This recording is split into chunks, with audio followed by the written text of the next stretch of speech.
আর মুসলমানের কাছে সবথেকে বড় পাপ যেটা ছুটে এসেছে বেঈমান কাফেরদের কাছ থেকে, সেটার নাম হচ্ছে পরকিয়া। পরকিয়া, লোকের বউয়ের সঙ্গে সম্পর্ক করা, লোকের বউকে নিয়ে পালিয়ে গিয়ে ঘর করা। মালদা জেলার লোক বর্ধমানে ঘর ভাড়া নিয়ে আছে লোকের বউকে নিয়ে পালিয়ে, অথচ সে মসজিদে নামাজ পড়তে যাচ্ছে। কাবা ঘরের ইমাম এসে যদি নিকাহ পড়ায়, তার আগে স্বামী যদি ডিভোর্স না দেয় আর সে যদি ইদ্যত পালন না করে, হারগিজ নিকাহ হবে। এটা জানা আছে মুসলিম সমাজে, জানার পরেও এই পাপে লিপ্ত হচ্ছে। তারা মৌলবীকে বলেন, আপনি মৌলবীকে কদর করেন না, আলেমদিকে চিনতে পারেন না। আলেম চিনার ভুল হয়েছে, আলেমদের সংস্পর্শে আসুন যদি নিজের জীবনকে বাঁচাতে চান। বেঈমান কাফেররা এমন একটা, আমার বয়ানটা ওই কল্যাণী ছেলেটা স্পিকারে দিয়েছিল, ও একা শুনেনি, অনেকজন শুনছিল। তাদেরকে আমি বুঝালাম, হে মুসলিম যুবক, তোমরা স্কুল কলেজে পড়ছো, বেঈমান কাফেররা এমন জাল বিছিয়েছে, আমাদের বাচ্চারা জিনায় লিপ্ত হচ্ছে, কিন্তু ওটাকে আপনিও জিনা বলবেন না। যারা আমরা আছি, আমরা ওটাকে জিনা ভাববো না। কত সূক্ষ্ম ভাবে আমাদের ছাত্র ছাত্রীদিকে, স্কুল কলেজের মেয়েদিকে জিনা করাচ্ছে জানেন বেঈমান কাফেররা, ইহুদি নাসারারা। তারা নাম দিয়েছে 14ই ফেব্রুয়ারি ভ্যালেন্টাইন ডে, কাজ হচ্ছে জিনা করা। নাম দিয়েছে চকলেট ডে, কাজ হচ্ছে জিনা করা। নাম দিয়েছে কিস ডে, কাজ হচ্ছে জিনা করা। তারা সবাই জিনায় লিপ্ত হচ্ছে, বড় কষ্টের বিষয়।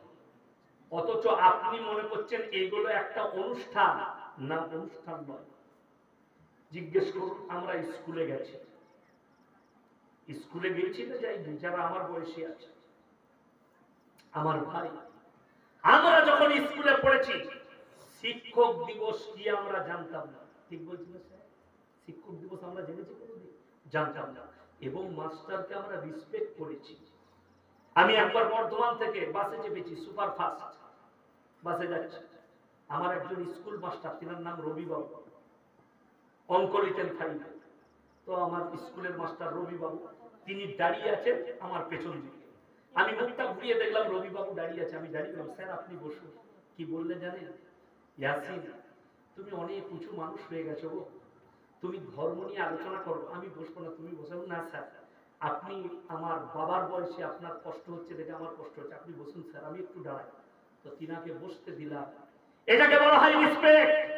আর আপনি খুলেন গুগল আর ফেসবুক, এখনকার মাস্টাররা শিক্ষক দিবসে ছাত্র ছাত্রী আর মাস্টার আর ম্যাডাম একসঙ্গে ডিজে বাজিয়ে ড্যান্স করছে। এটাকে আদর্শ করেছেন আপনি? কারা শেষ করেছে? বেঈমান কাফেররা জাল বিছিয়ে শেষ করেছে।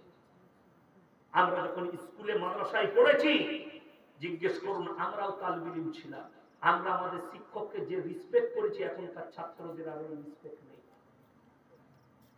শিক্ষক থাকলে পানির গিলাস দিয়ে হাজির হয়ে গেছে, শিক্ষকের হুকুমে হাজির থেকেছে। এখন তো নাম ধরে ডাকতে হয়, আমার এটা নিয়ে নাম ধরে ডাক। খিদমতে খুদা মিলে, খিদমতে খুদা মিলে রাহাতে জিন্দেগি। যারা শিক্ষককে, বড়কে রেসপেক্ট করেছে, বড়কে শ্রদ্ধা করেছে, ছোটকে স্নেহ করেছে, আল্লাহ তাদের ইজ্জতের বরকত দিয়েছে। এই যতগুলো আলেম দেখছেন বসে আছে মৌলবী, এদিকে আল্লাহ তাআলা এমনি ইলম দান করেন না। আমরা আমাদের উস্তাদের রেসপেক্ট করেছি, সম্মান করেছি। মালদা জেলার একটা ছেলে আমার মাদ্রাসায় পড়ে, তো ভর্তি করার সময় বললে ক টাকা লাগবে? আমার সব ফ্রি, বোর্ডিং ফি ফ্রি। বলে গরিবের ছেলে, কোনো ব্যাপার নেই, গরিবের ছেলে পড়ছে, কিচ্ছু লাগবে না, বইপত্র ফ্রি, সব ফ্রি। এক সপ্তাহ আগে ধরা পড়েছে, আমার একজন শিক্ষক ধরেছে স্ক্রিন টাচ এত বড় মোবাইল। আমি, কে কিনে দিল? মা কিনে দিয়েছে। মা কিনে দিয়েছে। আর যখন ভর্তি করতে যাচ্ছে বলছে ভর্তি করার পয়সাটাও নেই, ওটা লেনদেন পুলিশে।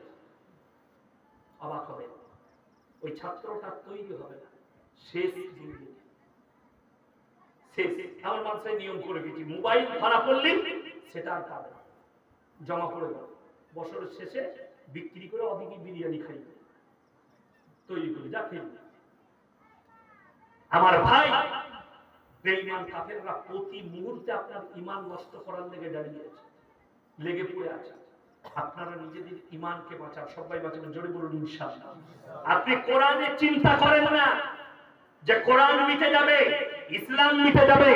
আল্লাহর কসম করে বলছে, আমার আল্লাহ ওয়াদা করেছেন ফালাতাজিদানি সুন্নাতিল্লাহি তাবদীলা, কিয়ামত পর্যন্ত আমার বিধানের একটা জের জবরকে পরিবর্তন করার ক্ষমতা পৃথিবীর কোন শক্তি নেই। আপনি কি করে ভাবলেন আপনি নিজের ঈমানকে মজবুত করুন? আপনি কি মনে করছেন আজকে যেটা গাজা ফিলিস্তিনে দেখছেন, আপনার পাপের কারণে ওই ধ্বংস লীলাটা আপনার উপরেও চলে আসতে পারে? আপনার পাপাচারী, আপনার অন্যায়। জানেন, আমি অনেকগুলো স্টুডেন্টের সাথে আমি মিটিং করেছি বহরমপুরে। সব থেকে বেশি সমকামিতে লিপ্ত হয়েছে কোথাকার ছেলেরা? মালদা আর মুর্শিদাবাদের ছেলেরা সব থেকে বেশি সমকামিতে লিপ্ত। এক স্কুলে দেখিয়েছে শিক্ষিতরা অশিক্ষিতরা নয়, যতগুলো পুরনো যুগের পাপ আছে আখেরি জামানায় ওগুলো মডেলিং হয়ে ফিরে আসবে। মডেলিং, আজকে তো সমকামিতা মডেলিং বলছে, অথচ এই পাপের কারণে একটা কমকে আল্লাহ কমের লুটকে ধ্বংস করে দিয়েছে, তাদেরকে রুটির মতো পাল্টিয়েছে এই পাপের কারণে। শুধু তাই নয়, তেনার বিবির জন্য আল্লাহ লাতিফ টেনে দিয়েছে জাহান্নামে। লূত নবী আর নূহ নবী দুজনের বিবি জাহান্নামে যাবে, আল্লাহ লাতিফ টেনে দিয়েছেন কোরআনে। এটা আর ফিরবে না, তারা পয়গম্বর নবী হওয়ার পরেও আর বাঁচাতে পারবে না। কিয়ামতের দিনে তাদের অনুরোধ কবুল করা হবে না। ফিরাউনের বিবি আসিয়া জান্নাতি, তার স্বামী জাহান্নামে যাবে, আল্লাহর কাছে আবেদন পর্যন্ত করতে পারবে না। ইব্রাহিম নবী কিয়ামতের দিনে আল্লাহর কাছে বলবেন, আল্লাহ